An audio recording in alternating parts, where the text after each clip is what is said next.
And welcome everybody to another edition of the GSMC Football Podcast, brought to you by the GSMC Sports Network. As always, I'm your host, Kenneth, and it's great to have you guys here on this Monday, March 18th. We have a lot to talk about on the show today. Before I get into that, just want to remind you guys, as always, to tip or donate and get your comments recognized, make sure to go to the following link. That is gsmcspodcast.net. Again, that really helps the show. Makes the show more interactive between myself, the host, and you guys, the viewers. Again, that is gsmcspodcast.net. And as always, it is displayed on the ticker on the bottom of the show segment down below. So with that being said, let's get into what we are going to talk about for today. So we're going to start off the show with some shocking news that broke on Friday, of course, when I'm done doing the show. And that is Aaron Donald of the Rams announcing his retirement. So we'll talk about that, talk about his career. That'll be how we start off the show. Then in the second part of the show, we'll talk about some more major news. The Steelers, first they traded Kenny Pickett to the Philadelphia Eagles, and then they acquired Justin Fields. So Justin Fields did end up getting traded after all to the Steelers. And we'll talk about that, how that affects him, how that affects Russell Wilson. And obviously we'll talk about Kenny Pickett getting traded as well. All of that'll be in the second part of the show. Then in the third part of the show, we'll talk about the Jets and the moves they made on the offensive line in the offseason. They most recently signed longtime Dallas Cowboys left tackle Tyron Smith.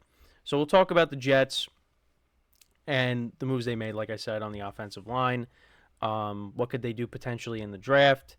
We'll get into all that in the third part of the show. And then in the final part of the show, we'll talk about some latest wide receiver moves.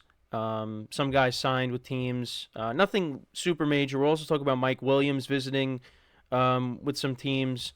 So that'll be the final part of the show.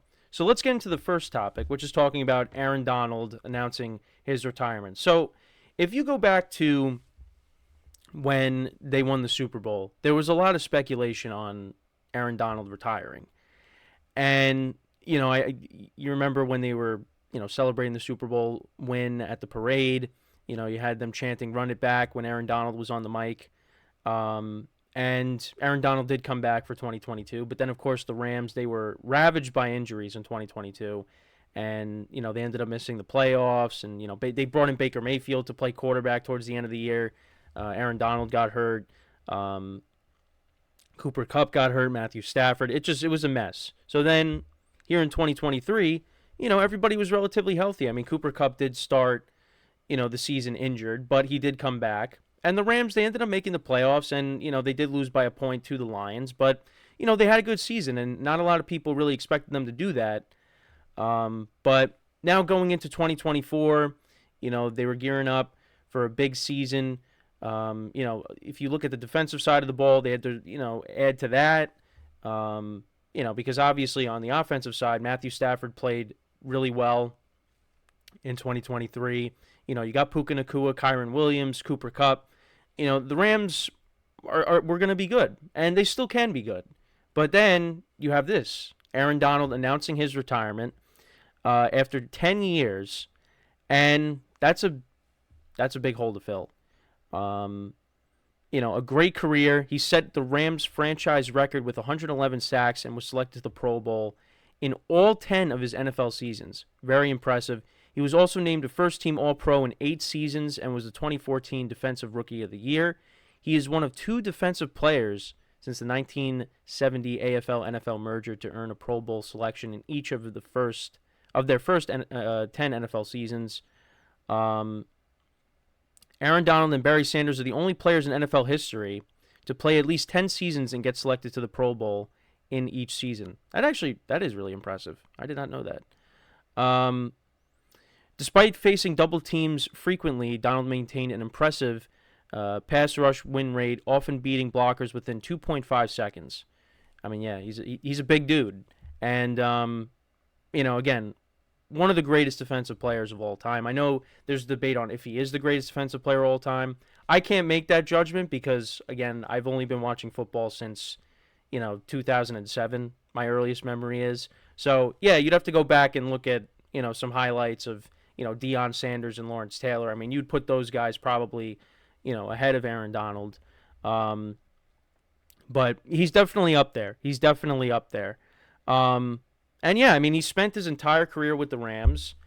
And again, an impressive career. I want to just look at, a couple of things. So I have his Pro Football reference page, but also his Pro Football Focus grades. So I just want to pull that up. I think, what's this one? Oh, this one's the Pro Football reference page. So, yeah, I mean, you look at, the amount of games. I mean, he really didn't miss a lot of games. 2017, he missed some games. 2022, he played in 11 games. But other than that, I mean, he played pretty much every game. And, 2018, he had 20 and a half sacks. That was the year they went to the Super Bowl and played the Patriots. 2021, 12 and a half sacks when they did win the Super Bowl. He's been consistent. You look at the forced fumbles. He had 5 forced fumbles in 2017. But yeah, he was a game wrecker, and he could take games over.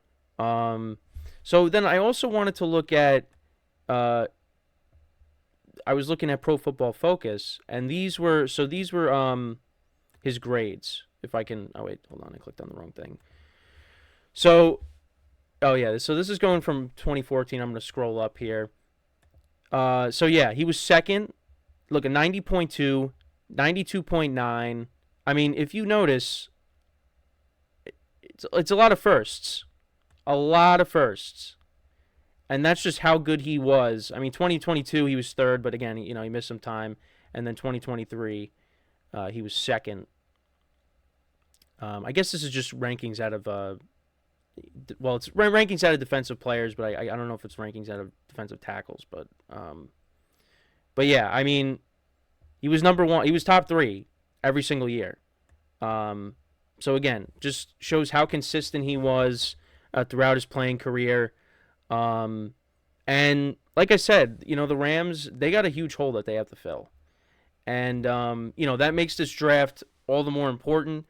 They did make some signings in the offseason. I know they brought in a corner, Darius Williams, who did play for them. But, I was looking into what do the Rams have to do. Well, yeah, now they need an edge rusher. They need an edge rusher, another defensive tackle. Because right now they only have, at least from what I was reading, so Bobby Brown III and Deshaun Johnson, I think that's how you pronounce it, are currently slated to start, but upgrades are needed. So those are your defensive tackles or defensive ends. Linebacker could be another area that they address. I mean, yeah, they're probably going to have to go all defense for the most part. It also said maybe add another receiver, but that you'd probably figure is more towards the end of the draft. Because, you re-signed Demarcus Robinson, you have Cooper Kupp, you got Puka Nacua. You're pretty much, and also another thing they said was maybe a backup running back. But defense is, I think the Rams are probably going to go defensive heavy with this draft, especially now with Aaron Donald announcing his retirement. I think they just have to. Because, again, that was kind of the weakness of the team, and again, they came up a little bit short against the Lions. They came close to winning that game.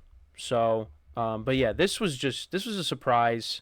I guess just the timing of it.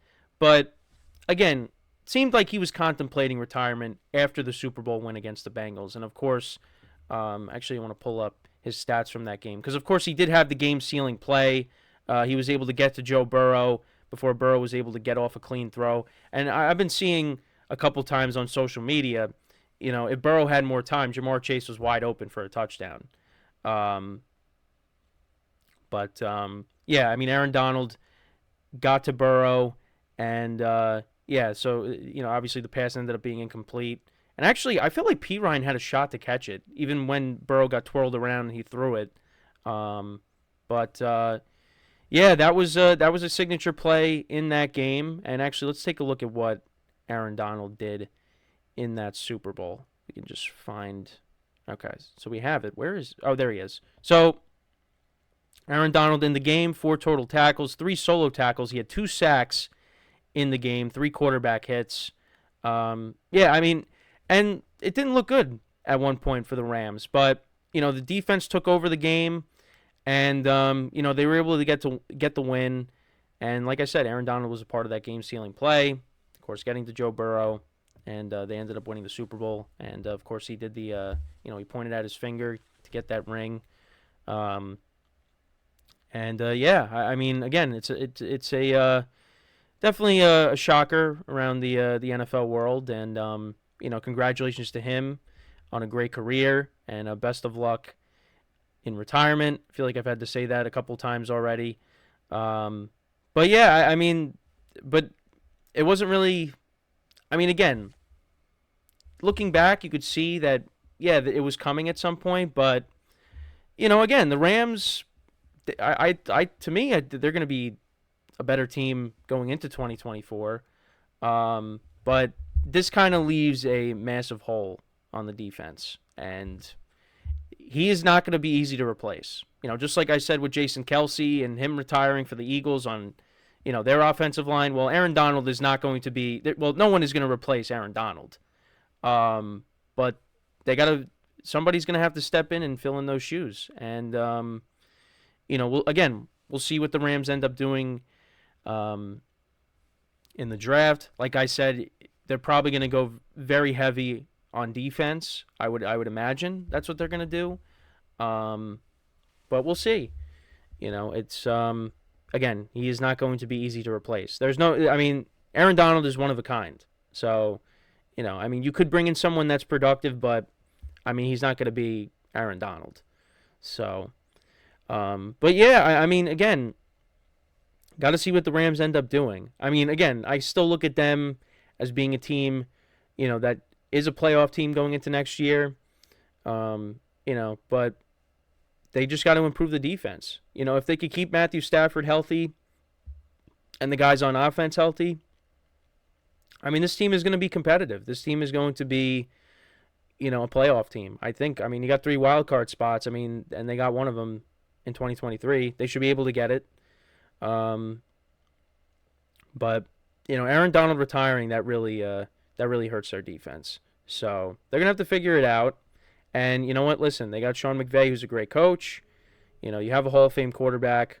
I think this team is still going to be competitive, and they just got to figure it out on defense. That's really what it comes down to. Because again, you saw what a healthy Matthew Stafford could do with Cooper Kupp, and of course, the players I mentioned, Nakua and Kyron Williams. This team is going to be a problem, but again, they're going to have to put up points because the defense could again be a weakness next year. So, but yeah, that was one of the big headlines from Friday. Of course, when I'm done doing the show and I already did my shorts, and I had them all scheduled to be posted, but yeah. So like I said, congratulations on a great career for Aaron Donald, and again, best of luck to him in retirement. But then we also had more major news, a couple of things. So when we come back from our first break, we'll talk about it. But yeah, quarterback shuffle with the Pittsburgh Steelers. They sent one away and acquired one. So that is what we'll get into when we come back from our first break of the show. Like I said, we'll talk about, how does this affect the Steelers quarterback room, and, we'll get into talking about Kenny Pickett and him getting sent to the Eagles. So he's still staying in the state of Pennsylvania, but just a different city. So that is what we will get into when we come back from our first break of the show. So with that being said, stick around, and we'll be right back here on the GSMC Football Podcast.